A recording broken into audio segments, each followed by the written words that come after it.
everybody, it's Sharon, and I'm at Point Lobos Natural Reserve today. It's a state park and one of the most beautiful parts of the California coastline. It's located just south of Monterey and just south of Carmel on the coast. Let's have a look.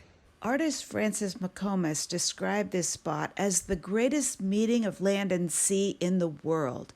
And to be sure, it is beautiful. But that's not all there is to the story. Birds and sea creatures find homes in the diverse habitats of Point Lobos. This is one of only 2 locations in the world where you can find the rare Monterey cypress growing in its native habitat, and one of only 3 native locations for the Monterey pine. The story begins with the Rumsen people, who lived here for over 3,000 years before the Europeans arrived. Today at Point Lobos, you can find archaeological evidence, including grinding stones and middens, which are shell mounds, lots of abalone shells. This is Whaler's Cabin, the oldest wood frame building in Monterey, built in 1851 by Chinese fishermen. Today, it's a small museum that describes some of the activities of early Point Lobos. Under the floorboards, they found tools that could have been used by the early Portuguese whalers, or the early Chinese fishermen, or even the abalone divers. Rich in resources and land value, by 1890, Point Lobos was destined to be developed into 1,000 lots for sale, a new town called Carmelito. Fortunately, Alexander Allen intervened. He bought the lots. He started an abalone canning business. He charged a toll to visit Point Lobos. He preserved the land and its beauty until it became a state park in 1933. And in 1960, the waters around Point Lobos became the first permanent marine protected area in the nation.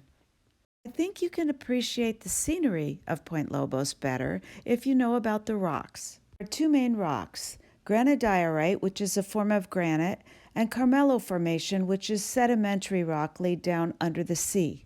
This map, the pink is the granodiorite and the green is the Carmel Formation.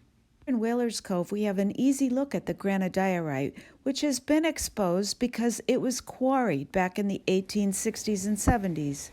The Carmel Formation, sand and mud hardened into rock, dominates the south part of Point Lobos. But these rocks are constantly moving and uplifting.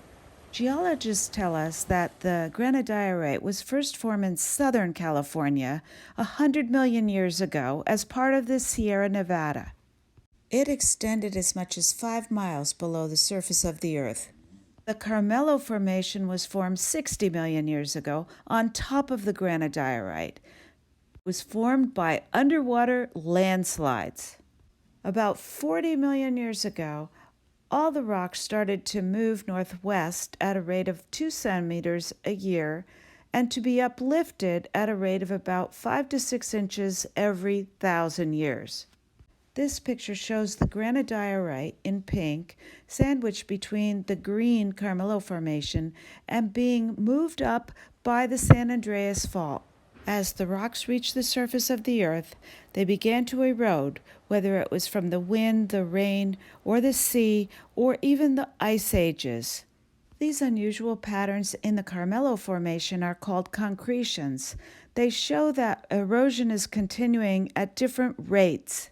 And the granodiorite is especially susceptible to sea erosion wherever there's a crack. But the real purpose of Point Lobos is to enjoy the place, to enjoy the trails, to enjoy the scenery, and to enjoy the wildlife. Thanks for joining me today. Catch you later. Bye.